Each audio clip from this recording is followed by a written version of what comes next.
It's a sad thing that how this kind of a deviation has come about within ISKCON leadership.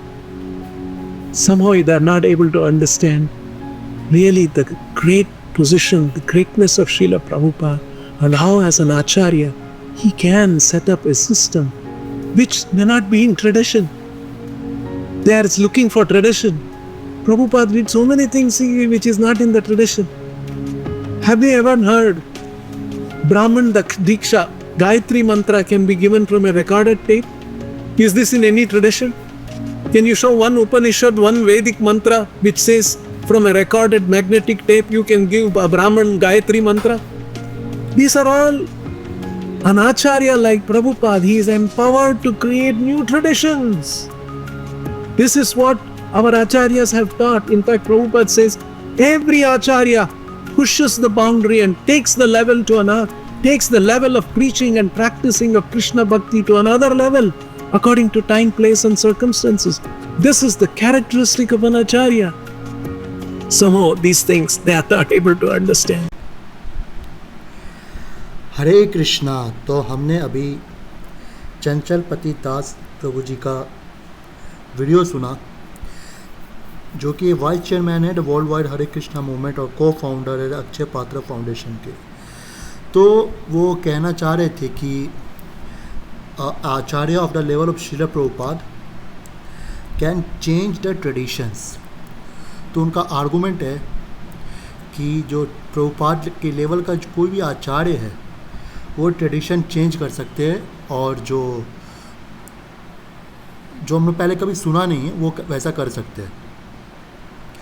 तो ये देखने, बोलने और सुनने में बहुत अच्छा लगता है कि हाँ ये बात तो सत्य है, ये बात तो सत्य है, पर ये कितना फैक्ट पर उतरता है और कितना प्रभुपाद जी के वचनों से मैच खाता है, ये भी जांच करना बहुत ज़रूरी है।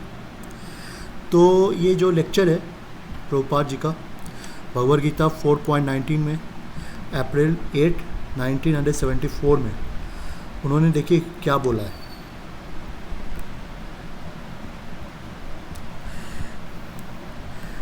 Acharya means one who is speaking exactly the same instruction as Krishna has given. तो यहाँ पर डायरेक्ट प्रभुपाद जी, देखिए प्रभुपाद जी के नाम पर कोई क्या बोल रहा है उससे फ़र्क नहीं पड़ता है। बोलने के लिए तो सब आजकल शिक्षा गुरु के नाम पर कुछ भी शिक्षा दे रहे हैं, ठीक है। तो ये जो ढोंग फैलाना है प्रभुपाद के नाम पर, ये कितना मैच खाता है प्रभुपाद जी के किताबों से या लेक्चर से, ये हम खुद देख सकते हैं। तो यहाँ पर डायरेक्ट लिखा हुआ कि आचार्य वो होता है जो सेम इंस्ट्रक्शन देता है as lord Krishna. This is acharya, not acharya everyone's become acharya. In my opinion it is like who are you? If you have got any opinion then you write your own book. Why do you touch Bhagavad Gita? Because Bhagavad Gita is very well known book all over the world. These rascals take advantage of Bhagavad Gita and interpret it in their own way. उसी प्रकार कुछ तथाकथित Rascals लोग भी हैं जो प्रभुपाद जी के नाम पर कुछ भी बोल देते हैं कि Prabhupada ji can change the tradition, Prabhupada can change the books, Prabhupada can change everything because Prabhupada is a great acharya. तो हमें समझना पड़ेगा कि अगर कुछ प्रमाण दे रहे हैं, अपने कुछ बात बोल रहे हैं, तो उसके पीछे का प्रमाण भी दिया करें। तो प्रमाण जो आचार्य का है भगवद गीता के और उनके लेक्चर्स के मुताबिक, वो तो ये है कि कृष्णा जो बोले वही बताना है, जो भगवद गीता में यानी शास्त्रों में लिखा है उसे ही एज इट इज़ रखना है। अगर अपने मन से कुछ कहना है तो then write your own book, ठीक है। फिर हम उसको प्रभुपाद के नाम पर नहीं बोल सकते कि नहीं प्रभुपाद ने ऐसा बोला है। तो अगर हम दूसरा भी देखें तो ये भी भगवद गीता चैप्टर 1, 13-14 पर लेक्चर है, जुलाई 14, 1973। ये आपका लेक्चर था 1974 में। तो एक साल पहले में क्या बोल रहे प्रभुपाद जी?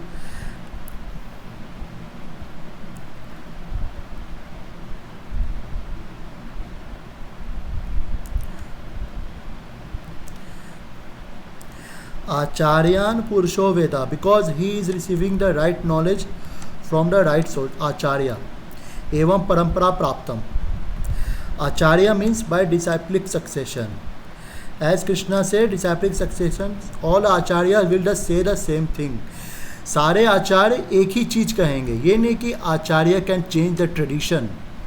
देखिए बोलने में तो बहुत अच्छा लगता है कि इंग्लिश में बोला जा रहा है, थोड़ा अच्छे वे में बोला जा रहा है, तो सुनने में अच्छा लगता है कि हाँ Prabhupada ji can change the tradition. पर यहाँ पर क्या लिखा है, आचार्य मीन्स बाय डिसाइपलिक सक्सेशन। और डिसाइपलिक सक्सेशन का मतलब कि all acharya will say the same thing. ये नहीं कि हमारी संप्रदाय अगर संप्रदाय इस्कॉन की मध्वाचार्य जी से आ रही है तो मध्वाचार्य कुछ और बोलेंगे और आप कुछ और बोलोगे, ऐसा नहीं होगा। भक्ति सिद्धांत सरस्वती ठाकुर कुछ और बोलेंगे, आप कुछ और बोलोगे, तो नहीं होता ऐसा कि all acharya say the same thing. They will not change, they will not interpret, they can explain but the original fact is not distorted, that is acharya. जो ओरिजिनल फैक्ट है उसको डिस्टॉर्ट नहीं किया जाएगा, वो इंटरप्रेट कभी नहीं करेंगे, चेंज कभी नहीं करेंगे, वो एक्सप्लेन कर सकते कोई चीज़ को। ये बहुत ज़रूरी है समझना है। दे can explain, they can explain. तो हम इससे ये भी समझ सकते हैं कि जैसे जो श्रीपाद मध्वाचार्य जी का जो सिद्धांत है द्वैत वेदांत, तो जब कुछ लोगों ने हम गौड़िया वैष्णव ट्रेडिशन से जलन करके उन पर आरोप लगाया कि आपकी अपनी ब्रह्मसूत्र की भाषा नहीं है, तो श्रीपाद बलदेव विद्याभूषण ने गोविंद भाष्य लिख के उसको एक्सप्लेन किया कि क्यों हमारा जो भाष्य है मध्वाचार्य से मैच खाता है। तो आचार्य क्या करते हैं, वो एक्सप्लेन करते हैं। बलदेव विद्याभूषण जी ने एक्सप्लेन किया, बलदेव विद्याभूषण जी ने अपना नया सिद्धांत नहीं निकाल दिया, कोई चीज़ चेंज नहीं किया, कोई चीज़ इंटरप्रेट नहीं किया। तो ये आचार्य का लक्षण होता है।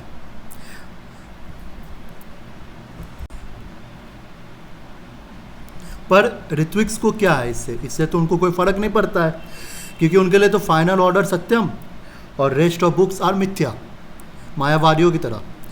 जैसे मायावादियों के लिए कुछ किताबें ज़्यादा महत्वपूर्ण होती है, उपनिषद पुराण खैर वो मानते हैं कि पुराण भी है, पर जब जहाँ उनको दिखता है कि अरे कृष्ण सर्वोत्तम हो रहे हैं, वहाँ पर वो पुराण को रिजेक्ट कर देते हैं। तो इसी प्रकार ऋत्विक्स है, जहाँ तक इनकी बात निकलती है वहाँ तक तो प्रभुपाद को मानते हैं, पर जहाँ प्रभुपाद सही बात बोल रहे हैं उनकी बात न सुन के जब उनकी बात उनसे कटने लगती है तो शायद ये प्रभुपाद को भी त्याग देंगे। अगर ये प्रभुपाद को नहीं त्यागते हैं तो इन्हें एक्सेप्ट करना पड़ेगा कि Prabhupada will never change, he will not interpret, he can explain. तो इनका ये कहना कि, और ये क्यों जरूरी है, क्योंकि भगवद गीता 16.24 में क्या बोला गया है, तस्मात् शास्त्र प्रमाण्यते कार्य कार्य व्यवस्थितो, कि शास्त्र से ही प्रमाण मिलता है कि क्या करना है क्या नहीं करना है। शास्त्र से ही प्रमाण मिलता है। कोई आचार्य अपने कोई भी आचार्य या कोई भी इंसान अपने मन से कुछ भी बना नहीं सकता है। He can only give प्रमाण बेस्ड ऑन द शास्त्रास, शास्त्र में लिखा रहता है उसी को वो व्यवस्थित करता है। इसका एक एग्जाम्पल है कि शास्त्रों में लिखा हुआ है कि हमें जो सन्यासी होते हैं या ब्रह्मचारी होते हैं उन्हें भिक्षा मांग के खाना होता है, ये शास्त्रों के धर्मशास्त्रों में दिया हुआ है। तो अब कलयुग में तो ऐसा कर नहीं सकते, कलयुग में अगर आप अमेरिका जाओगे भिक्षा मांगोगे तो आपको जूता मार के भगा देंगे। तो प्रभुपाद ने क्या किया, पर और सन्यासियों का काम क्या है या ब्रह्मचारी का काम क्या है कि दूसरों को ज्ञान देना, ये भी लिखा है शास्त्रों में। तो प्रभुपाद ने टाइम प्लेस सर्कमस्टांस देखते हुए ये बोला कि ठीक है तुम बुक डिस्ट्रीब्यूशन करो, तुम ज्ञान का प्रचार करो और उसके बदले डोनेशन ले लो, और उस डोनेशन से वो भिक्षा हो गई, वो तपस्या करके आपने कमाया तो अपना पेट भर सकते हो। तो इस तरह हम शास्त्रों को तोड़ते भी नहीं है और शास्त्रों का जो फल होता है, जो शास्त्रों में कहा गया, उस चीज़ को पालन भी कर लेते हैं। पर हम ये नहीं कि शास्त्रों को पूरा ही चेंज कर देंगे, ट्रेडिशन पूरा ही चेंज कर देंगे, ऐसा नहीं है। ट्रेडिशन चेंज कर दोगे भाई तो आप फिर आचार्य नहीं कहलाओगे, क्योंकि आचार्य क्या होता है, all acharya will say the same thing. बताइए आप इस लेक्चर को मिथ्या मानोगे क्या? तथाकथित ऋत्विक्स बोलो प्रभुपाद भी मिथ्या है, उनका कथन भी मिथ्या है, बोल दो। बोलना ही पड़ेगा, क्योंकि तुम मायावादियों से कम थोड़ी हो। तुम्हारा आपका जो सिद्धांत है गुरुद्रोही संप्रदाय तो आपका भी है ना, तो आपको भी मानना पड़ेगा।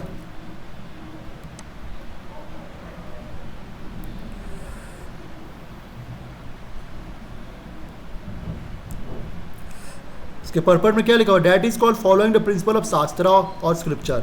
शास्त्रा is without four principle defects that are visible in condition soul imperfections the propensity of cheating.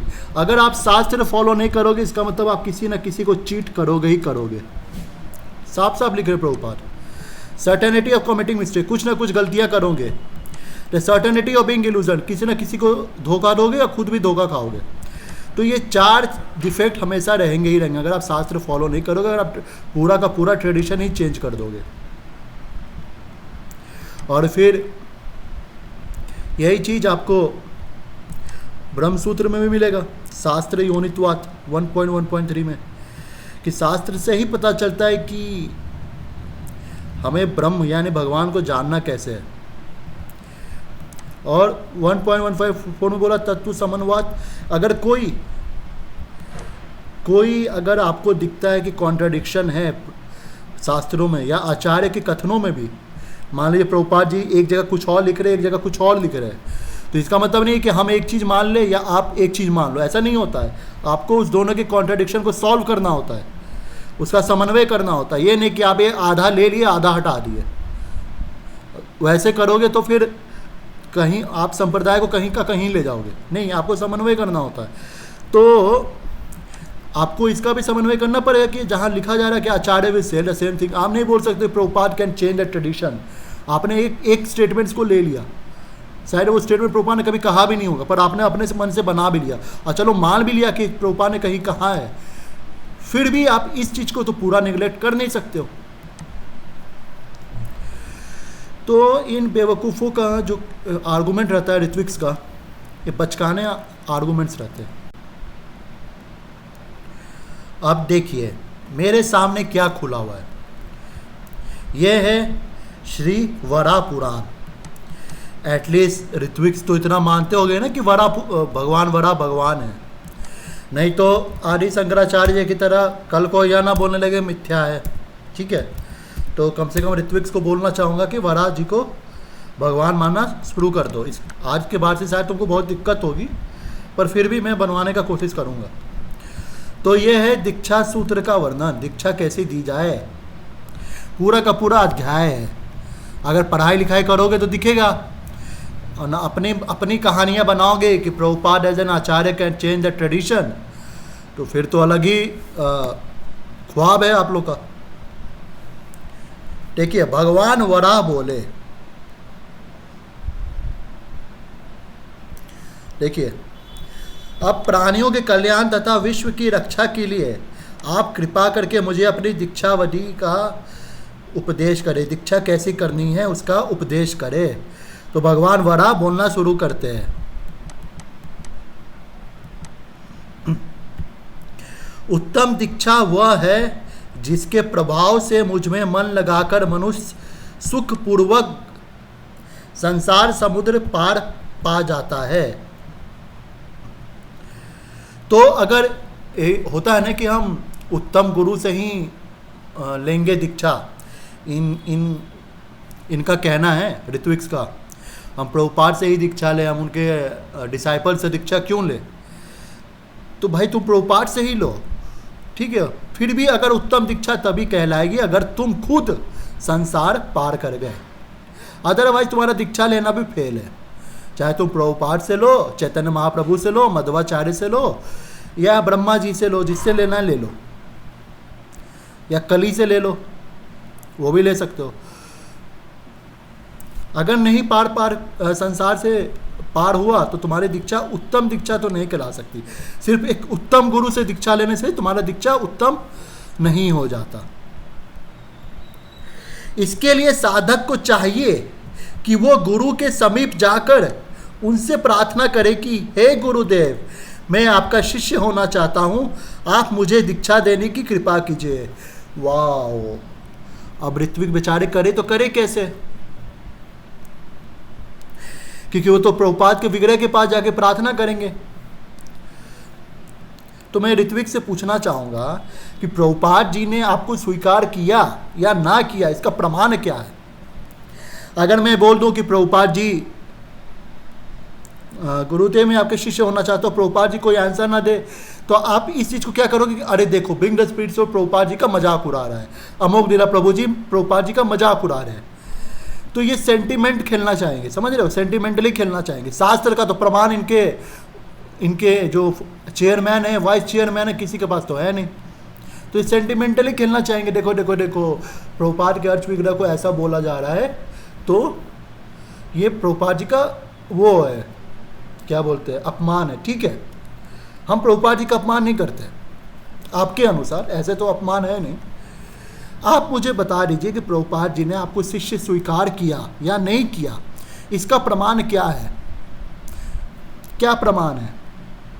भाई एक आदमी एक स्कूल में एडमिशन लेने गया तो स्कूल को भी चाहिए ना उसको बच्चों के एडमिशन ले ले, तभी तो बोला जाएगा एडमिशन हो गया।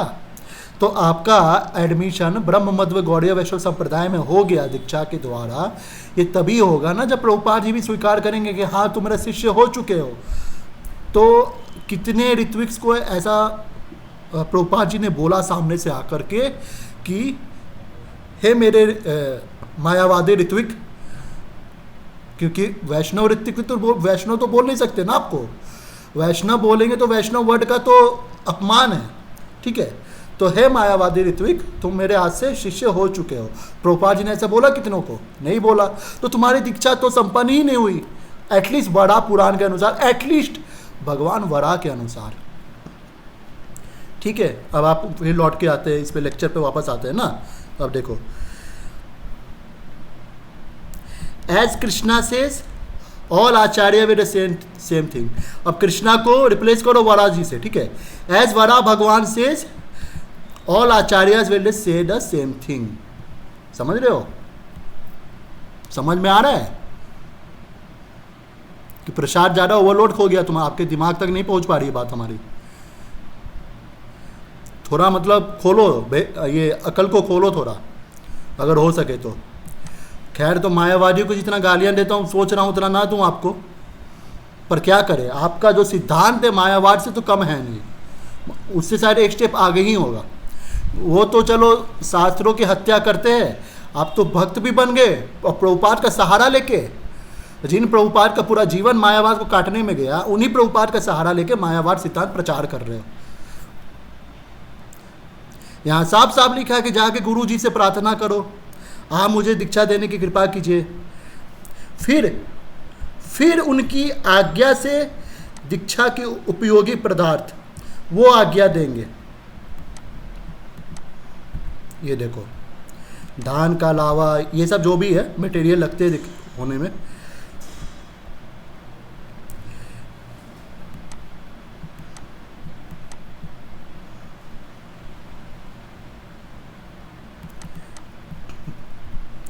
तदंतर द्रव्य लाकर स्नान करे और गुरु के चरणों को पकड़कर उनसे आज्ञा लेकर एक बड़ी वेदी का निर्माण करे। फिर गुरु से आज्ञा लेनी होगी वेदी का निर्माण करने के लिए। आपको आज्ञा मिल कहाँ से रही है, मुझे समझ में नहीं आ रहा है। आप कहोगे उनके बिहाफ पे ऋत्विक कर रहे, अरे ठीक है ऋत्विक कर रहे, पर प्रभुपाद की भी तो आज्ञा होनी चाहिए। प्रभुपाद ने कहाँ बोला कि मुझे ये शिष्य स्वीकार करना ही करना है? ये तो भाई जबरदस्ती हो गई ना कि आप मुझे शिष्य बनाना ही पड़ेगा आपको। इस तरह से तो फिर द्रोणाचार्य को एकलव्य को भी सिखा देना चाहिए था। उन्होंने उसमें देखा कुछ गुण नहीं है, इसलिए सिखाया नहीं उन्होंने। तो ऐसा फ्री चॉइस, जो क्या बोलते फ्री विल, तो सारे जीवात्माओं में है ना। तो ये जो महान आत्मा है, महाभागवत जो प्रभुपाद जी है, उनमें तो फ्री विल का चॉइस छोड़ो, उसमें तो आप छोड़ नहीं रहे हो। अगर किसी में फ्री विल का चॉइस आप छोड़ नहीं रहे हो तो आप प्रभुपाद को मरा हुआ समझ रहे हो, हम नहीं समझ रहे हैं, क्योंकि हम तो प्रभुपाद पे विल का वो छोड़ रहे हैं। आप जबरदस्ती थोप रहे हो कि नहीं मुझे शिष्य स्वीकार करो ही करो। तो फैक्ट के अनुसार, शास्त्र के अनुसार, तथ्य के अनुसार आप प्रभुपाद को एक डेड ऑब्जेक्ट समझ रहे हो, क्योंकि डेड ऑब्जेक्ट में ही फ्री विल नहीं होता है इस संसार में। जीव आत्माओं में फ्री विल होता ही होता है, पर आप प्रभुपाद को फ्री विल प्रोवाइड ही नहीं कर रहे हो कि वो स्वीकार करे आपको शिष्य या ना स्वीकार करे, वो आपको आज्ञा दे या आज्ञा ना दे। समझ रहे हो? तो आप तो मायावादियों से भी बदतर हो। कम से कम मायावादी तो बोलते हैं ना कि ईश्वर चलो थोड़े देर के लिए तो सत्य है, बाद में मिथ्या हो जाएगा। आप तो परमानेंटली, मतलब क्या बोले, उससे भी नीचा समझ रहे हो आप।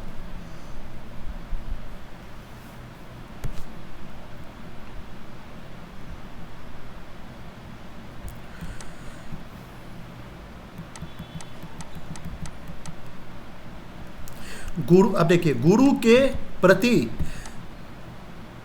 निष्ठा रूप से धर्म को जानने तथा पालन करने वाला शिष्य पुरुष उनकी सविधि पूजा करके पूर्वोक्त निर्दिष्ट द्रव्यों का इस वेदी पर स्थापित करे। ये बार बार यहाँ बोला जा रहा है, गुरु की आज्ञा ले, गुरु से धर्म को जाने।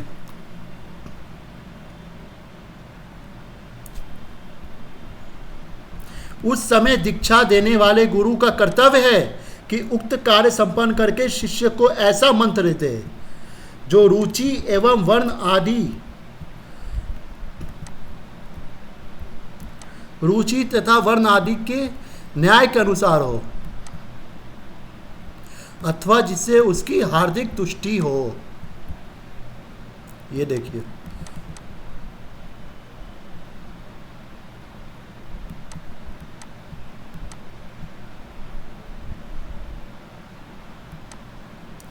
ये सब तो आप देने नहीं दे रहे, आपको टेप रिकॉर्डर चला दोगे। अब प्रभुपाद तो देखने नहीं जा रहे कि भाई ये ब्राह्मण है, क्षत्रिय है, वैश्य है या शूद्र है। हो सकता है आपका असेसमेंट दूसरा हो, प्रभुपाद का असेसमेंट दूसरा हो, वो तो है महाभागवत, उनका असेसमेंट थोड़ा और हाई होगा। समझ रहे हो? पर आप तो उनको फ्री विल दोगे नहीं ना।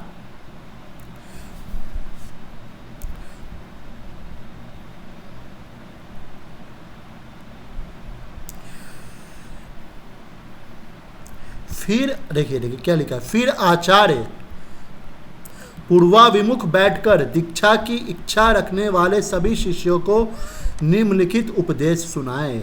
आचार्य का काम यह नहीं कि सिर्फ दीक्षा दे दे, उपदेश भी देना होता है उसको। ये भी आप उनको दोगे नहीं। हो सकता है जो उपदेश हो उसको ऐसा उपदेश देना चाहता हो जो उसके करंट लाइफ में उसको काम आए, जो उसके परिस्थिति के अनुसार हो।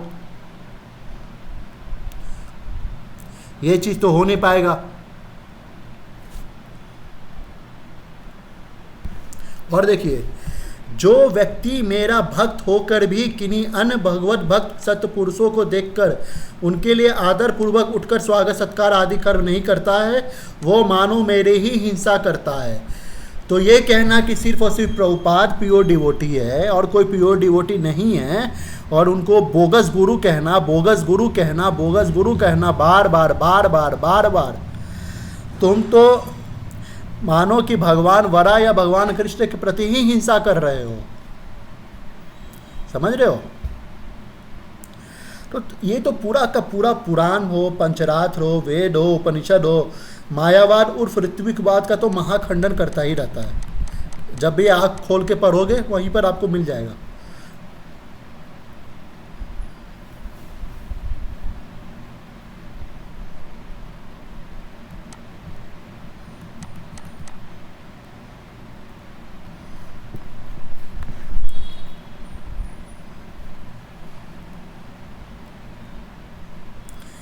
क्या खाना चाहिए, क्या नहीं खाना चाहिए, इसे आचार्य को भी अपने शिष्यों को बता देना चाहिए। ये तो चलो एक नॉर्मल है, फिर भी जो उपदेश है, उपदेश आचार्य को देना होता है। वो कुछ भी देख के दे सकता है। अगर शिष्य समझ रहा है, नहीं समझ रहा है, उसको और कुछ जानना है, वो सब चीज़ आचार्य से पूछ सकता है। आचार्य उसको बता सकते हैं कि उसको अपने जीवन में कौन सा, प्रभुपाद ने अनेक सेवाएं बनाई हैं, तो उसको ज़िंदगी भर कौन सी सेवा करनी है, कब तक करनी है, किस प्रकार करनी है, ये सब तो आप फ्रीडम दे नहीं रहे हो प्रभुपाद को डिसाइड करने के लिए कि किस सेवा कब तक करनी है, कैसे करनी है। सेवा करते समय क्या अगर दिक्कत आ रही है तो कैसे उसको सॉल्व करे, ये सब कौन बताएगा आपको? लिविंग गुरु ही तो बता सकता है। प्रभुपाद ने जो अपनी किताबों में लिखा है वो जनरल इंस्ट्रक्शंस है, वो तो सबके लिए है। स्पेसिफिक आपके लिए क्या होगा वो कौन बताएगा? फिर आप बोलोगे शिक्षा गुरु, तो शिक्षा गुरु तो फिर उन्हीं से दीक्षा ले लो ना। फिर आप शिक्षा गुरु बताएगा तो अगर शिक्षा गुरु सही बता रहा है या नहीं बता रहा है, इसका निर्णय कौन करेगा? एक तो हायर अथॉरिटी होनी चाहिए जिसकी बात आप मानोगे ही मानोगे। अगर उसके अनुसार बातें हो रही है तो बात मानोगे, नहीं तो फिर आप रिजेक्ट करोगे उस इंस्ट्रक्शन को। तो ऐसा तो फ्रीडम आपके पास है नहीं।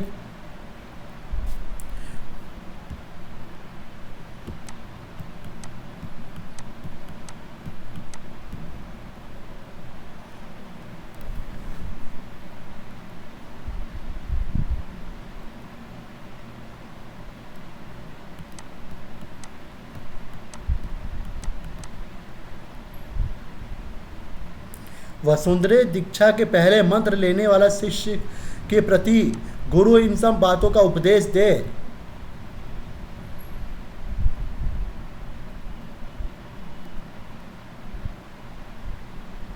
इस प्रकार अर्घ एवं पाठ देने के उपरांत गुरु हाथ में अस्तूरा लेकर शुद्ध भाव से यह मंत्र पढ़े। मंत्र का भाव यह है, शिष्य विष्णु में जल की सहायता से तुम्हारा क्षौर कर्म किया जा रहा है। इस अवसर पर वरुण देवता तुम्हारे सिर की रक्षा करे। यह दीक्षा संसार से उद्धार कराने वाली है। ये देख लीजिए। तो ये इतना मतलब बोला जा रहा है कि गुरु को ही अस्तूरा पकड़ना है, ये करना है, इंस्ट्रक्शन देना है, आज्ञा देनी है, जो भी है ये सब गुरु कर रहा है।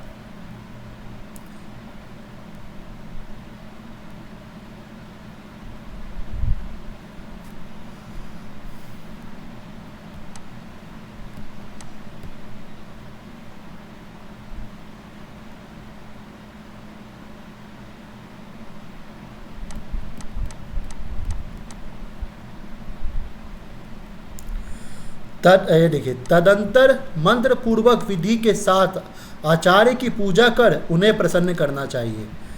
गुरु को भगवान में भक्ति रखने वाले एवं दिव्य पुरुष होना चाहिए। फिर 3 बार गुरु की प्रदक्षिणा करके उनके चरणों को श्रद्धा पूर्वक पकड़ ले और कहे, गुरुदेव मैं आपकी कृपा तथा इच्छा के अनुसार दीक्षा ग्रहण कर्म में उद्यत हुआ हूँ। मुझसे कुछ अनुचित हुआ हो तो आप उसे क्षमा करने की कृपा करें। फिर स्वयं वह पूरब दिशा की ओर मुख करके बैठ जाए। उस समय गुरु की दृष्टि केवल शिष्य पर ही रहनी चाहिए। गुरु का कर्तव्य है कि हाथ में कमंडलू एवं यज्ञोपवीत लेकर कहे, शिष्य भगवान विष्णु की कृपा से तुम्हें यह सुअवसर प्राप्त हुआ है। साथ ही सिद्ध दीक्षा और कमंडलू ये वस्तुएं प्राप्त हुई है। आप तो सिर्फ वो गायत्री मंत्र चला देते हो टेप रिकॉर्डर से, इतना सब कौन बोलेगा?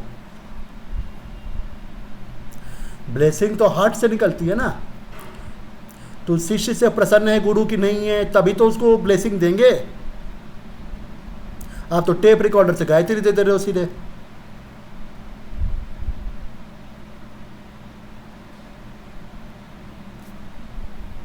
इसके बाद गुरु उसे मंत्र की दीक्षा दे। दीक्षा प्राप्त पुरुष गुरु के चरणों पर मस्तक रखकर प्रणाम करे और उनकी प्रदक्षिणा कर इस प्रकार कहे, गुरुदेव मैंने अब आपकी शरण प्राप्त की है।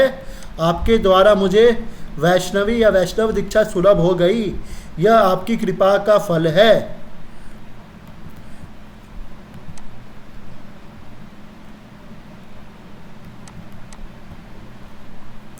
फिर गुरु उसे उठाकर शुद्ध जल से भरा कमंडलू तथा दिव्य धातुओं से निर्मित एक वस्त्र शिष्य को दे।